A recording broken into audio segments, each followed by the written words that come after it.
When we speak of sexual energy, we are not merely referring to libido or erotic desire in the narrow, biological sense. Rather, we are addressing one of the most potent psychological forces within the human being.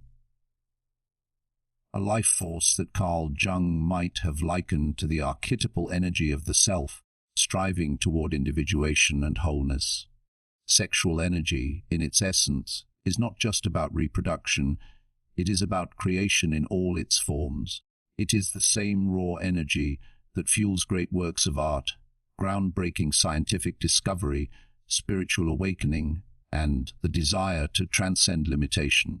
From a depth psychological perspective, sexual energy, what the ancients called libido, is symbolic of more than just sexuality.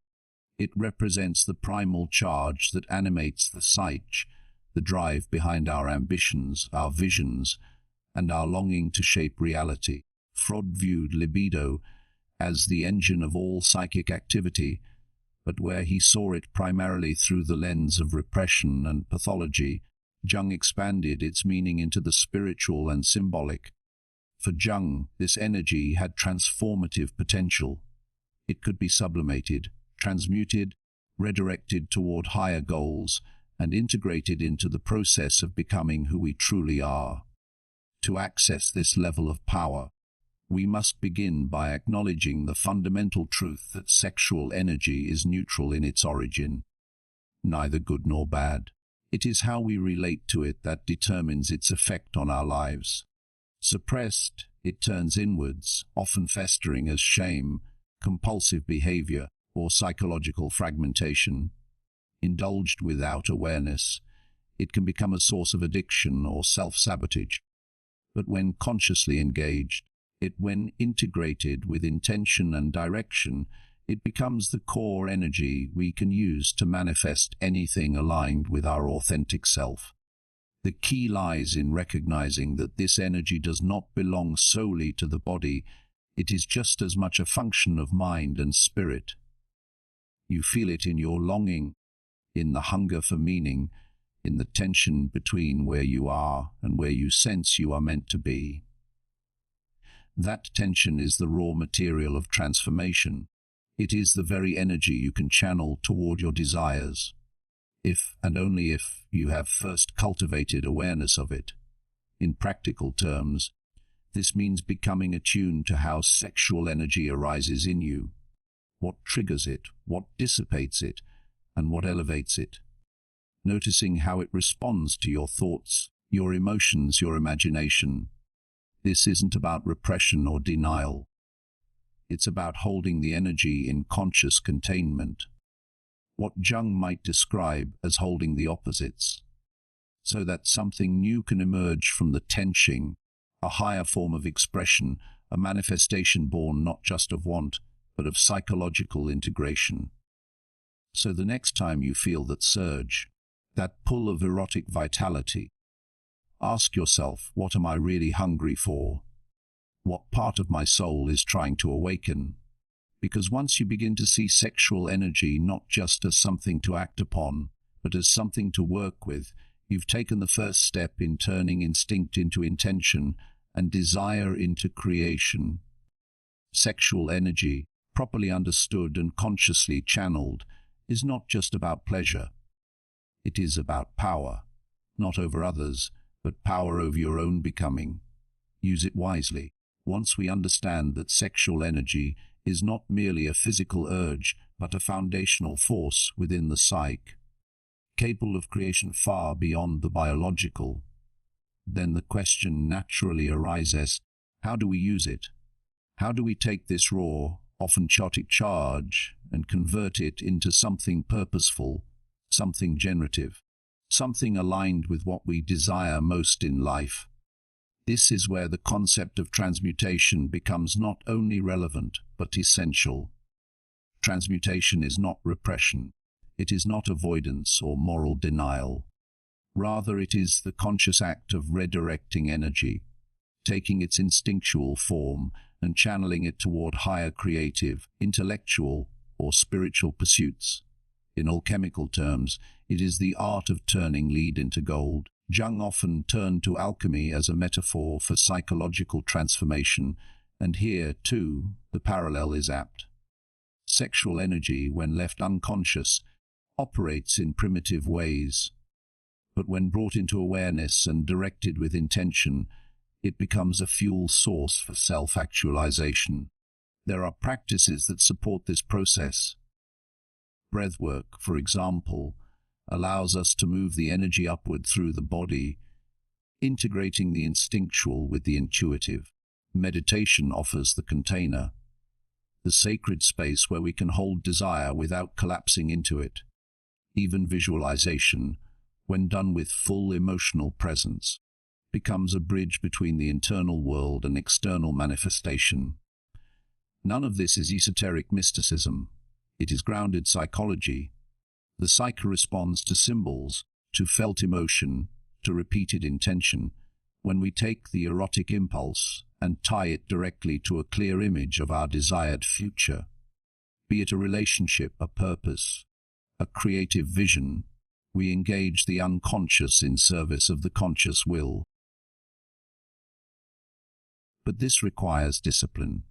It is far easier to indulge in immediate gratification or suppress desire altogether than to sit with it, harness it, and work with it.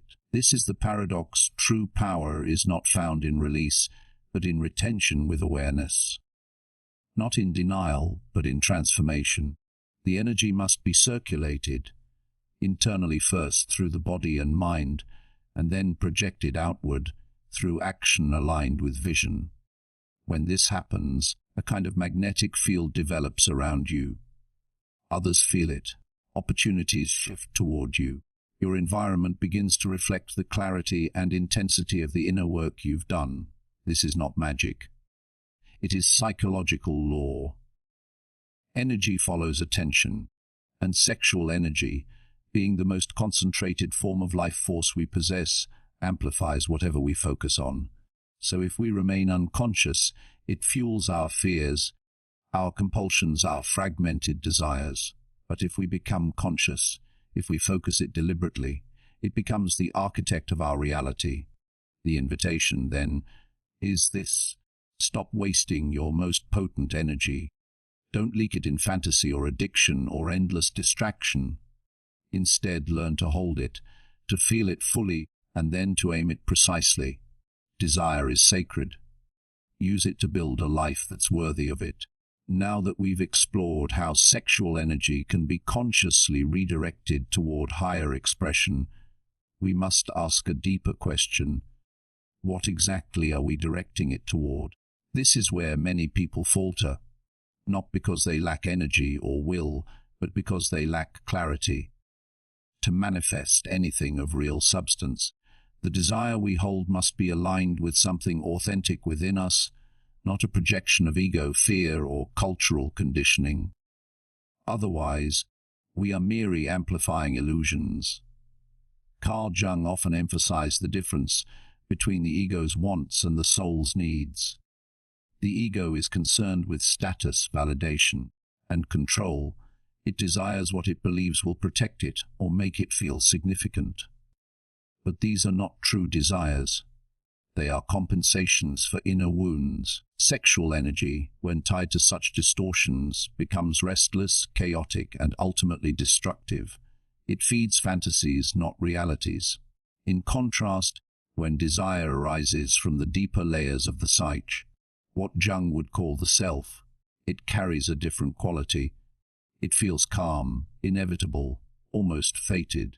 It aligns not just with what we want, but with who we are becoming. To access this alignment, we must be willing to inquire, where does this desire come from? Is it rooted in envy, insecurity, or trauma? Or is it emerging from a place of inner truth? This requires radical honesty and the courage to sit in silence with ourselves. The body often knows before the mind does. When a desire is real, it creates a resonance, a felt sense of congruence. You can feel the energy flow more cleanly, more fully. That is sexual energy meeting psychological truth. This is why techniques alone, Visualization, meditation, even transmutation are not enough. If the core desire is misaligned, then the energy simply intensifies a false path. Manifestation is not merely about getting what you want, it is about discovering what you are meant to want. And that discovery comes only through the integration of the unconscious, the shadow, the neglected parts of the psyche, the symbols and dreams that point toward deeper longing. When sexual energy is paired with an authentic, integrated desire, the effect is exponential. The energy no longer needs to be forced or manufactured.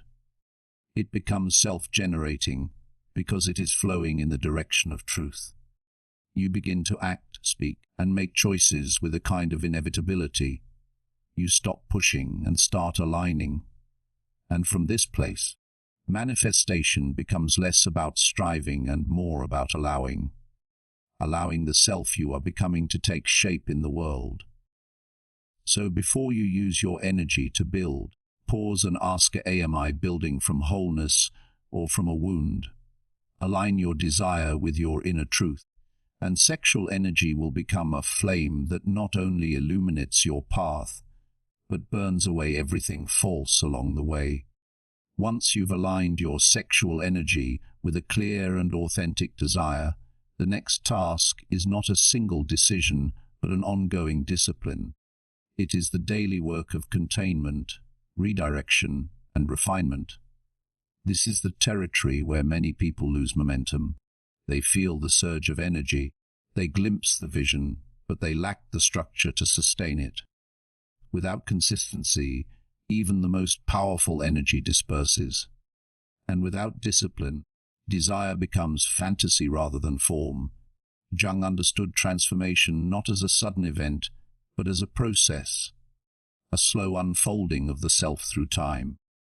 He spoke of individuation, the lifelong integration of unconscious material into consciousness. Sexual energy, when brought into that process, must be treated not as an occasional tool, but as a daily companion. You wake up with it. It courses through you whether you acknowledge it or not. The question is whether you will relate to it passively or purposefully. This is why spiritual traditions across cultures have long emphasized ritual, repetition, and inner hygiene. Not to request a sexual energy, but to train the psyche to hold it, to guide it.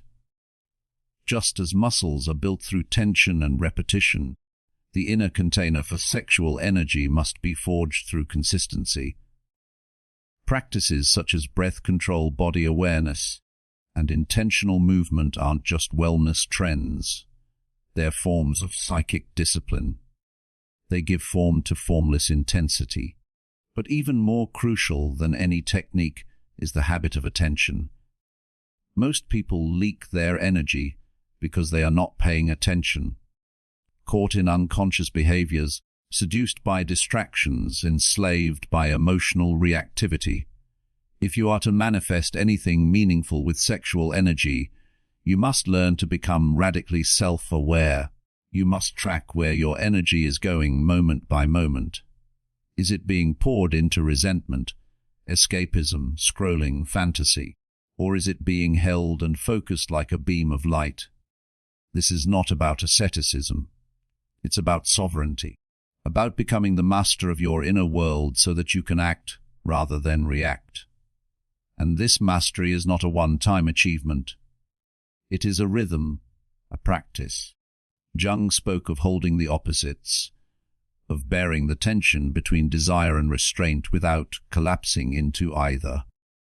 That is the true discipline, to live with the fire of longing and not be consumed by it, but rather refined through it. Every day you choose whether to scatter your energy or consolidate it, whether to indulge the immediate or invest in the enduring. Consistency in this context doesn't mean perfection. It means returning, again and again, to the path of intentionality. That is what gives shape to the formless, what turns raw libido into real manifestation. So ask yourself each morning, not just what you want, but what you are willing to do, again and again, to become the kind of vessel that can hold it. Because only through discipline does energy become direction, and only through direction does desire become reality. If we are to consciously harness sexual energy as a force for manifestation, we must also confront the psychological and cultural blocks that distort our relationship with it. This is not simply a matter of technique or discipline. It is a matter of healing. For many, sexual energy is not a source of vitality, but of shame, confusion, or inner conflict.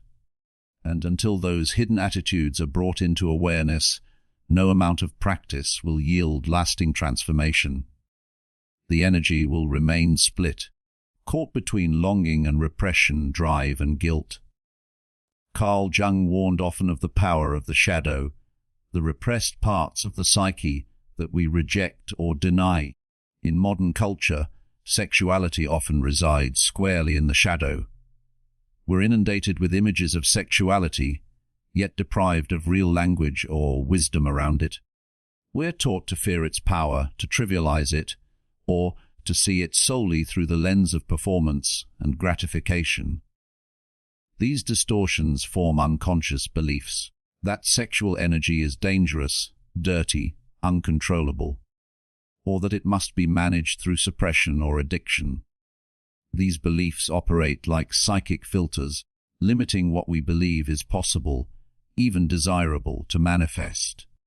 To unlock the deeper potential of this energy, we must be willing to look directly at these inherited myths and ask whether they serve us. Where did they come from? Religion, family, past trauma, collective fear. Until we examine the roots, we risk living according to unconscious scripts, reacting rather than choosing. This is not about blame, it is about responsibility. We did not choose the conditioning we were given, but we can choose whether to continue living by it. What's more, many people carry unspoken wounds around sexuality, experiences of rejection, betrayal, abuse, or emotional neglect. These leave energetic imprints in the body and psyche that block the free flow of libido. When these blocks remain unresolved, sexual energy cannot rise. It stays trapped in lower patterns, replaying old narratives of scarcity, unworthiness, or abandonment. And manifestation suffers, not because we lack power, but because that power is locked behind unresolved pain.